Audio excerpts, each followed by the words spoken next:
What if 2026 became the year you stopped living by accident and started living by choice?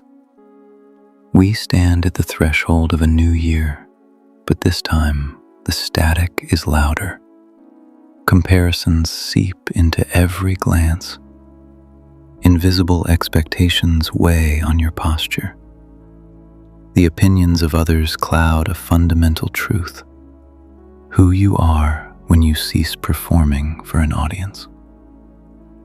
Carl Jung taught that life's great privilege isn't achievement, but the courage to return and inhabit your authentic self. In his spirit, let 2026 not be a year of racing, but of returning. A year where you turn inward to the quiet center from which all outer life is shaped. When you begin to focus there, a subtle shift occurs. Your entire world transforms, not through force, but because you have changed your position within it. So, how do you enter 2026 with a renewed mind? No longer tugged backward by history, no longer adrift in the collective current, but rooted as your truest embodiment. And what awaits when you finally choose to stand in the place that is authentically yours? Let's continue. The 7 insights that follow can serve as your compass for the entire year. Lesson 1. Escaping the applause. The mask is not the face. The first step into 2026 is to escape the need for applause. To stop letting the curated self define your worth. What exhausts so many isn't the labor, but the silent tax of living by external expectation. A single disapproving glance, a trivial remark, a curated image online, each can pull you from your own orbit. In striving to become the version others want, you lose touch with the most vital sound, your inner whisper. That faint, authentic tone which, when drowned out, makes existence feel heavier. Jung identified this as the persona, the mask worn for social adaptation and acceptance. It is not inherently false. It is a necessary interface. The danger arises when you mistake the mask for your entire face. When your energy flows not into nurturing your depth, but into maintaining a facade you believe will be loved. The more reliant you become on external validation, the further you drift from your core. Jung noted, "The most terrifying thing is to accept oneself completely. To remove the mask is to behold every facet, the radiant and the rough." That honesty is so daunting, we often prefer the persona, where others' approval soothes the ego, but never nourishes the soul. Recall an ordinary moment. You see another receiving praise. A subtle imbalance stirs within. Almost reflexively, you might share a highlight of your own, a post radiating confidence. You tell yourself it's sharing, but beneath lies a whisper. See me too. I am worthy too. This is the persona speaking, demanding recognition. In that instant, you step out of your natural rhythm and begin marching to another's beat. Psychologically, we harbor a profound need to belong. This need can compel us to alter our gestures, opinions, even our laughter, to remain within the collective's invisible circle. But Jung warned, If belonging is built upon an inauthentic version of you, the connection is superficial. It drains you slowly, like living in a house that was never truly a home. Those tethered to their persona often don't realize it. They appear engaging, agreeable, cherished. Yet inside, an emptiness persists. The sensation of living for countless eyes, but not for their own essence. They are lauded as kind, generous, and reliable. Yet each gracious act is another brick in a wall they feel they must maintain. Escaping applause is not about cultivating indifference. It is discerning which praise fortifies your spirit and which merely reinforces your disguise. A simple litmus test. Observe how you feel after an act. A light, expansive feeling signals authenticity. A contracted, anxious feeling signals the persona's grip. A practice for 2026. Before any significant action, insert a 5-second pause. Ask inwardly, is this move born of genuine desire or fear of judgment? The initial response that surfaces is your truth. This practice sharpens your discernment between what enriches you and what depletes you. Releasing the need for external validation returns your energy. Your choices grow clearer. Your internal rhythm becomes audible. You no longer walk on eggshells to preserve an image. You walk firmly, wholly, in your own time. Paradoxically, when you live from authenticity, the world meets you differently. Not because you seek attention, but because you occupy your rightful space. The most profound realization is this: your worth never resided in another's applause. It resides in your willingness to return to your genuine nature.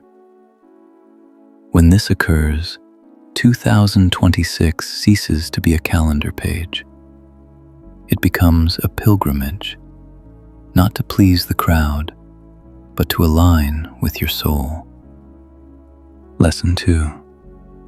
Facing the shadow, the unlit chamber within. As you step from behind the mask, you inevitably encounter what you've long avoided. Beneath the persona lies not only your truth, but also the disowned parts, suppressed emotions, old wounds that pulse as if fresh.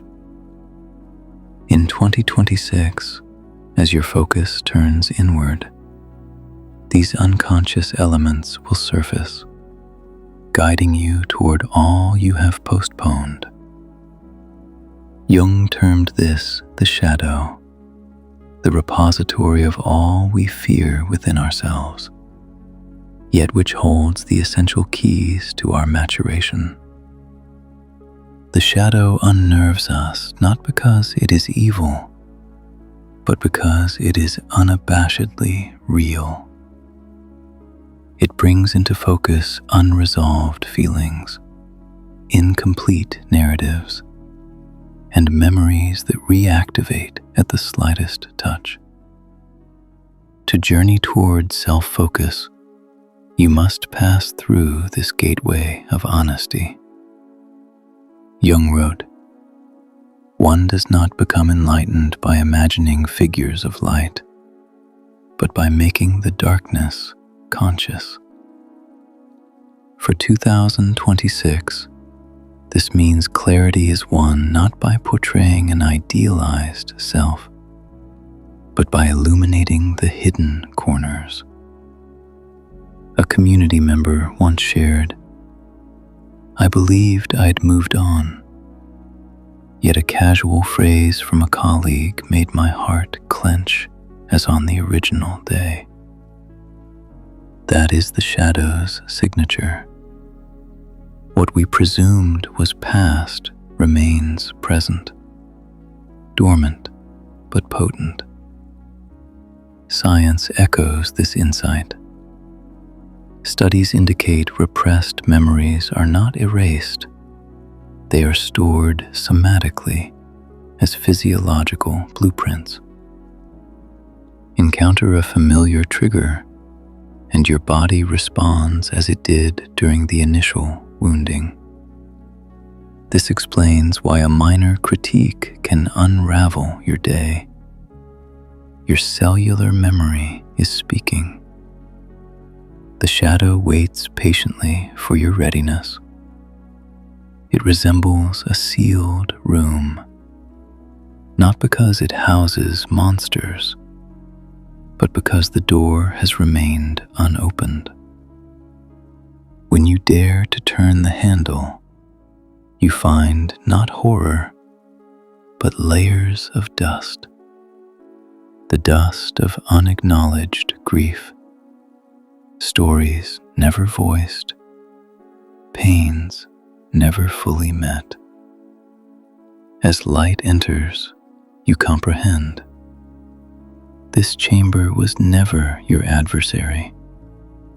It was awaiting your return.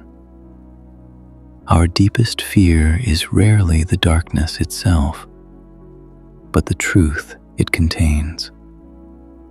We fear that by looking, we will lose our scapegoats, our excuses, our comforting illusions.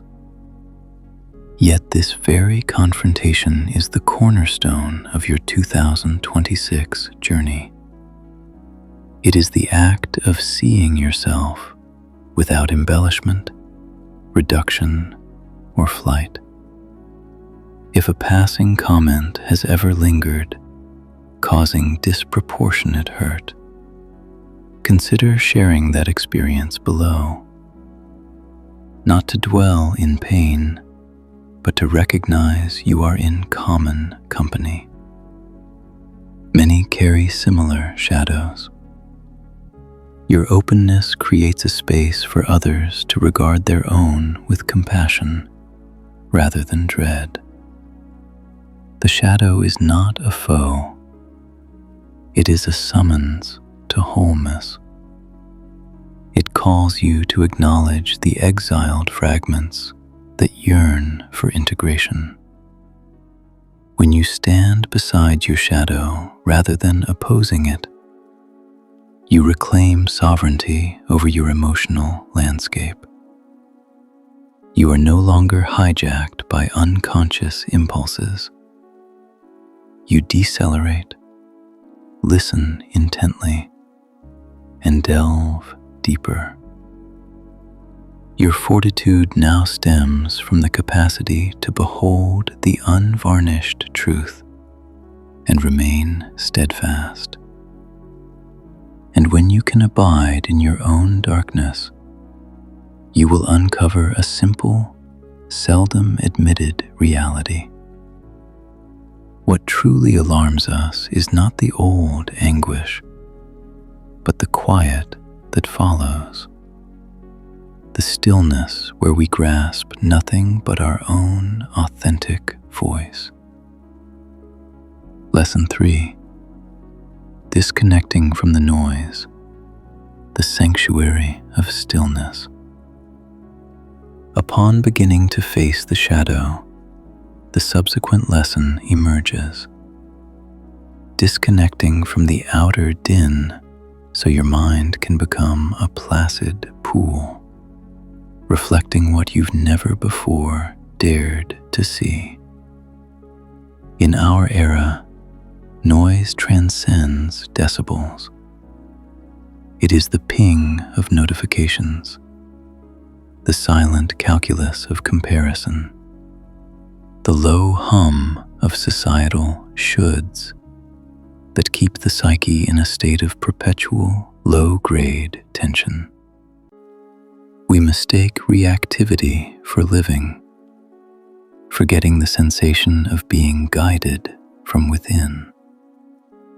Jung observed, "Solitude is for me a fountain of healing, which makes my life worth living."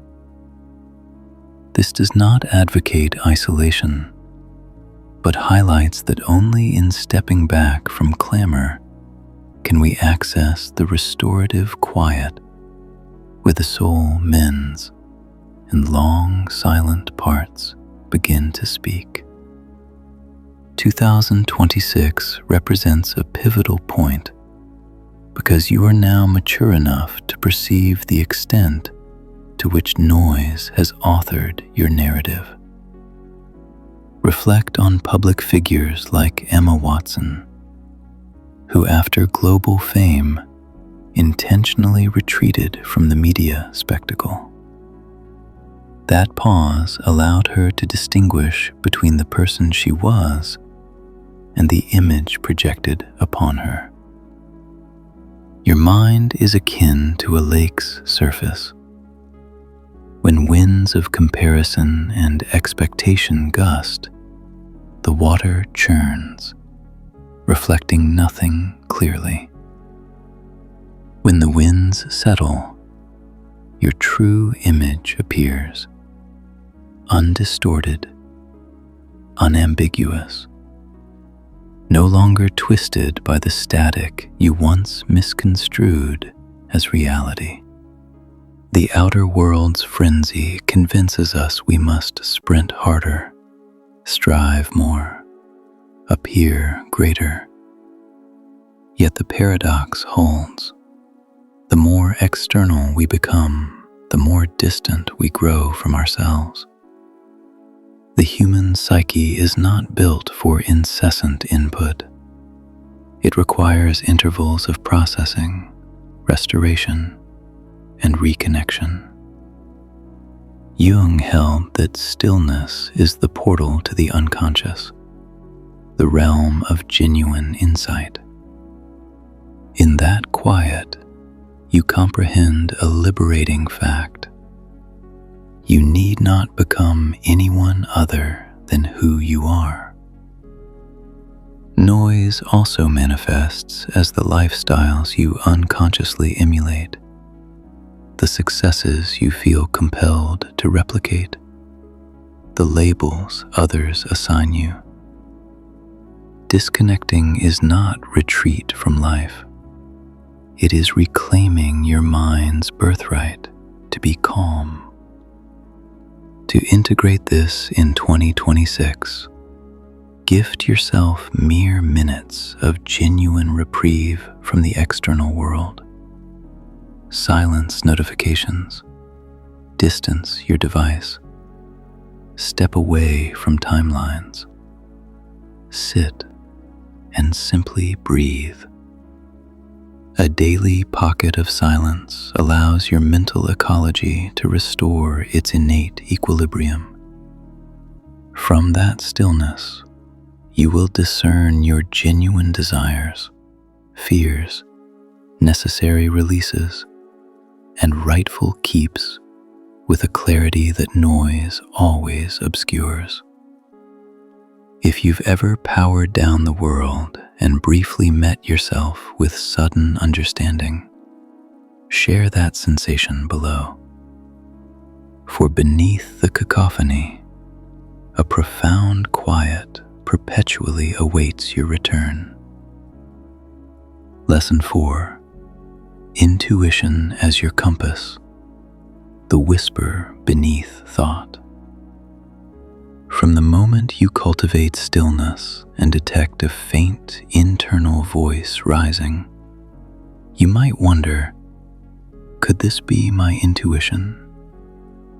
That query, though soft as a breath, possesses the power to unsettle seemingly firm decisions.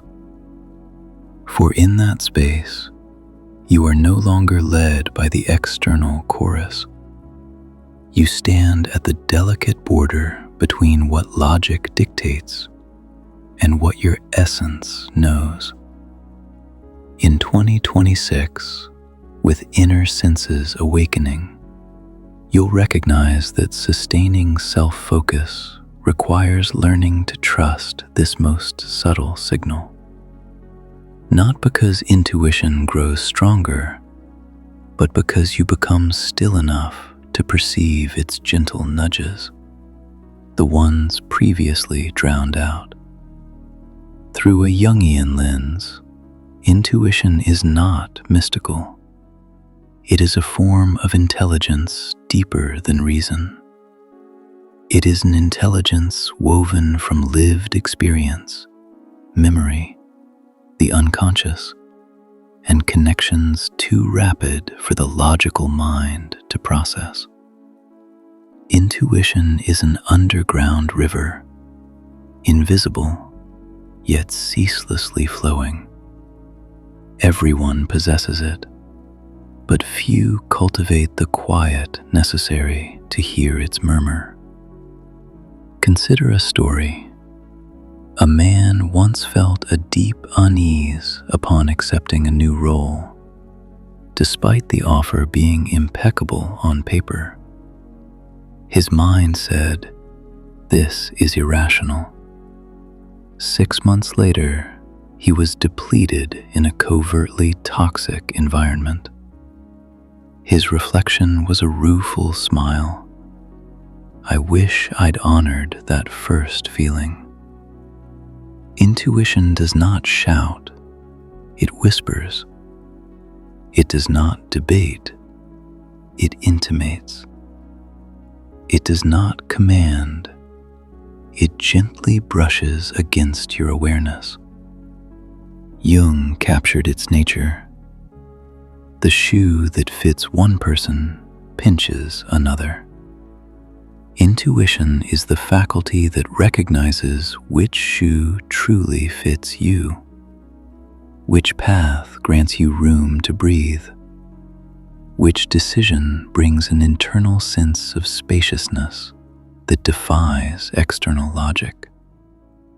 Contemporary psychology frames intuition as implicit information processing. Your being absorbs thousands of microsignals, a person's micro-expression, the energy of a room, a sudden shift in your own physiology, of which your conscious mind is unaware. Reason analyzes, intuition integrates. This is why those hunches, a bad feeling, a sense of deep familiarity, often prove accurate in hindsight. Notably, intuition typically arrives first. Rationality follows, constructing explanations. And you will find that when intuition speaks, it carries a profoundly personal truth, perfectly suited to you, even when it defies others' understanding. Lesson 5. Freeing yourself from the past, halting the echo. If intuition illuminates the path forward, past patterns are the chains that anchor you in place. To advance, you must courageously examine what has long restrained you. An uncomfortable truth many avoid. Most of our reactions, fears, and even our modes of loving do not originate in the present. They are echoes of much older experiences, sometimes from childhood, sometimes from a pivotal moment we assumed was behind us. Yet the body archives them. Jung understood that the psyche never truly deletes. It files experiences into the unconscious, where they operate as repeating scripts. Like an underground current, the past silently steers the river of our present. Psychology terms this emotional inertia. We do not consciously elect these familiar reactions. They, elect us. They govern from the shadows.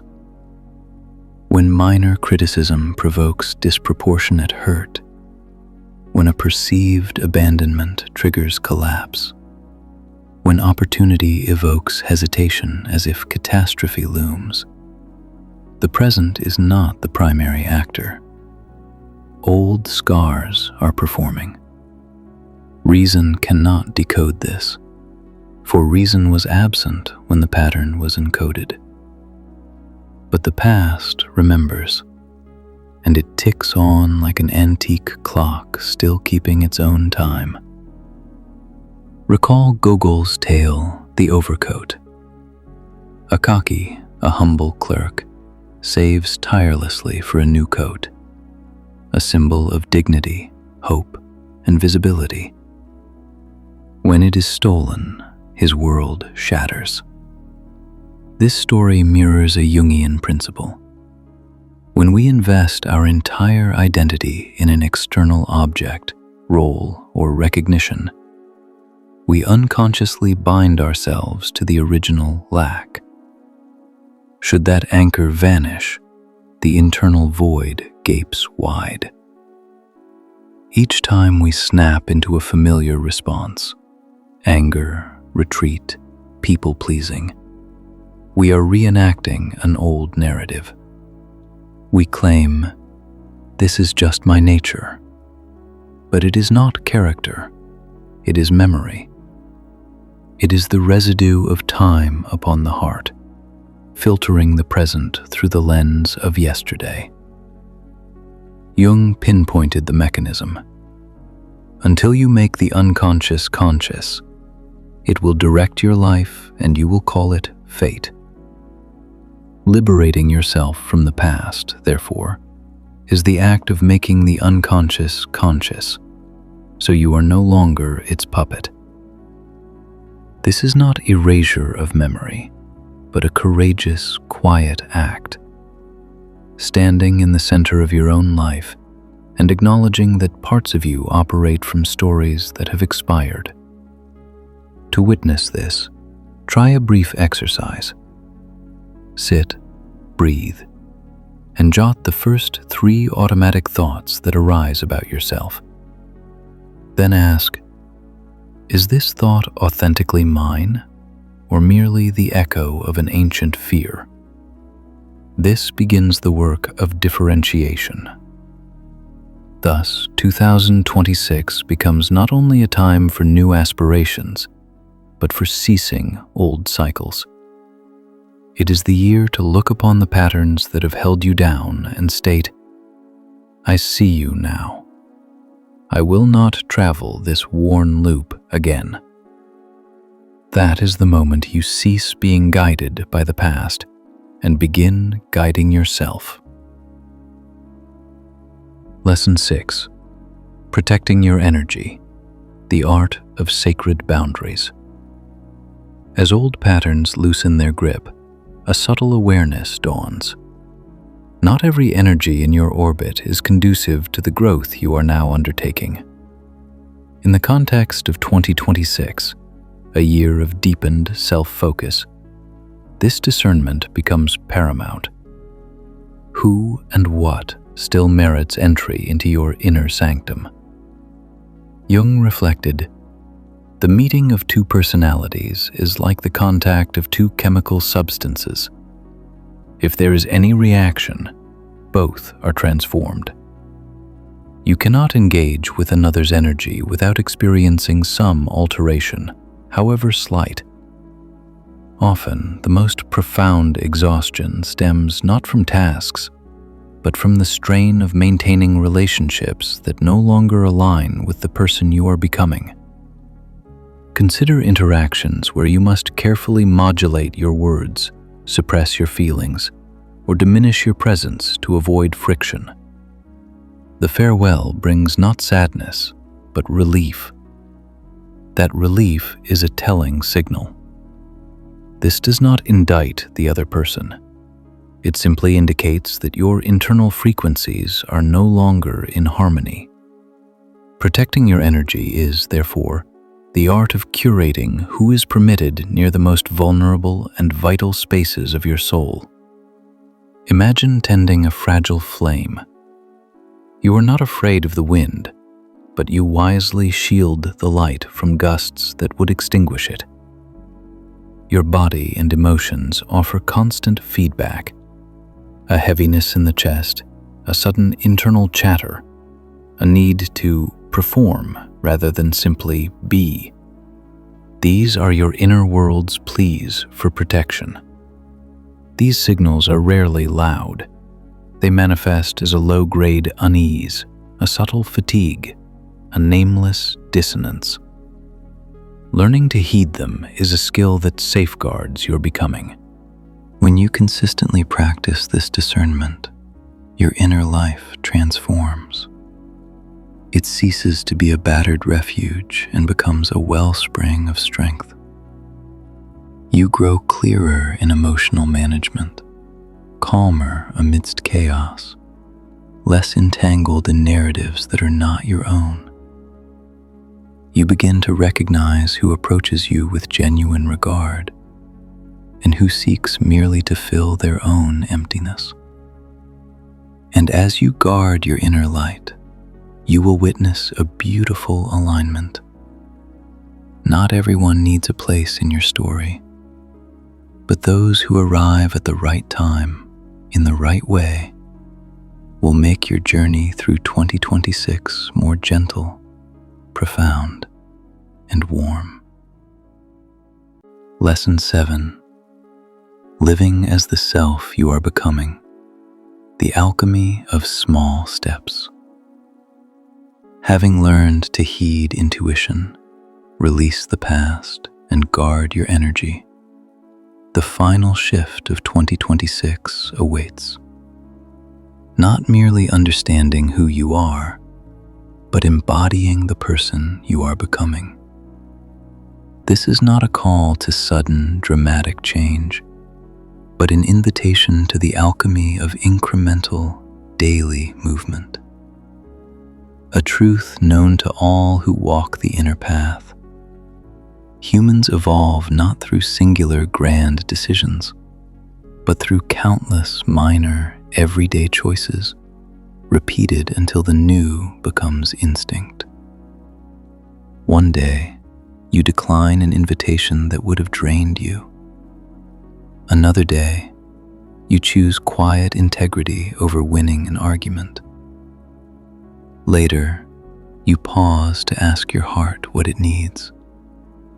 Each instance seems insignificant, yet over time, they carve the course of a river. One day, you glance back and realize you are no longer the person of a year ago. Not because of cataclysm, but because of these accumulated, quiet turns. Jung wrote, "We meet ourselves time and again in 1,000 disguises on the path of life."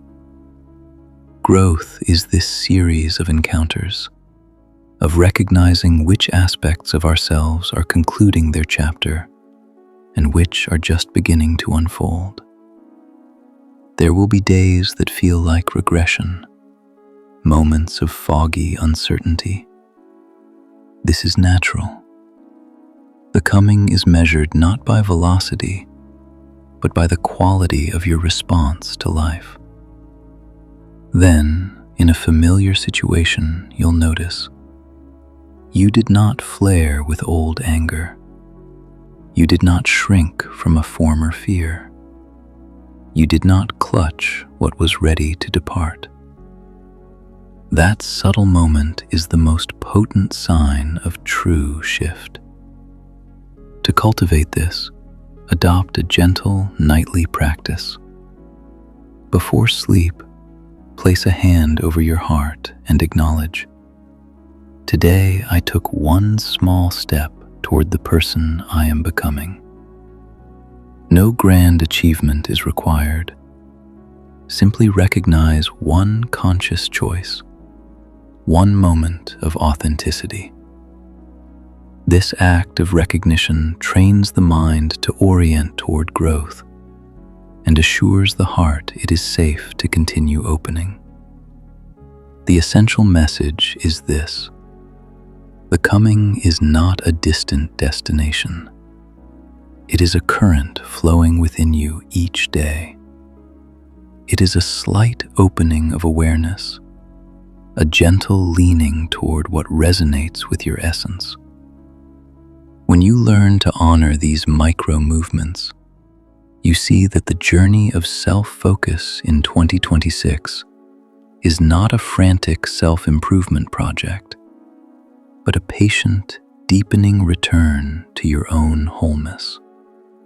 And as you walk with this patience, you will perceive something beautiful. The self you are becoming is not a future phantom.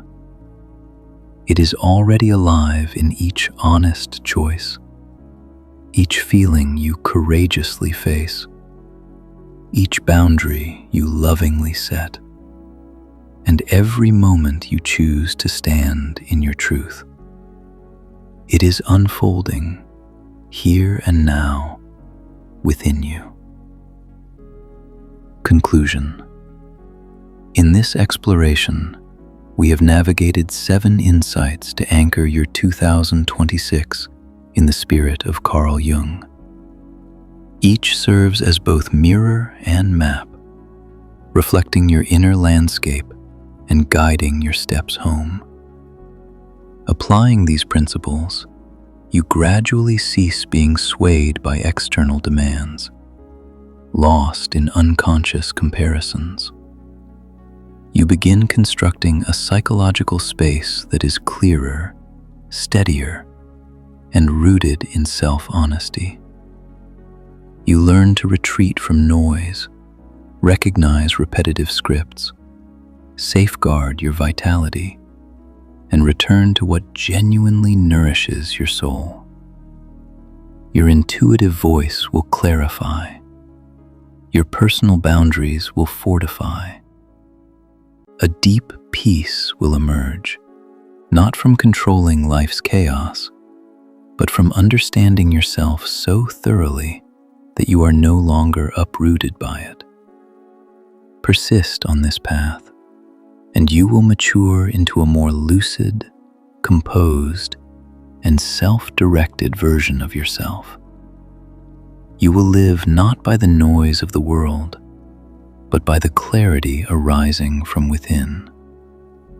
This cultivated inner foundation is what allows you to cross into 2026, not with mere hope, but with a renewed state of being, resilient, awake, and authentically aligned with your own odyssey. If these insights resonate with the call you feel within, leave a like, a signal that you are choosing the journey back to yourself. And if you wish to continue this exploration together, subscribe. The path continues, and we will walk it side by side.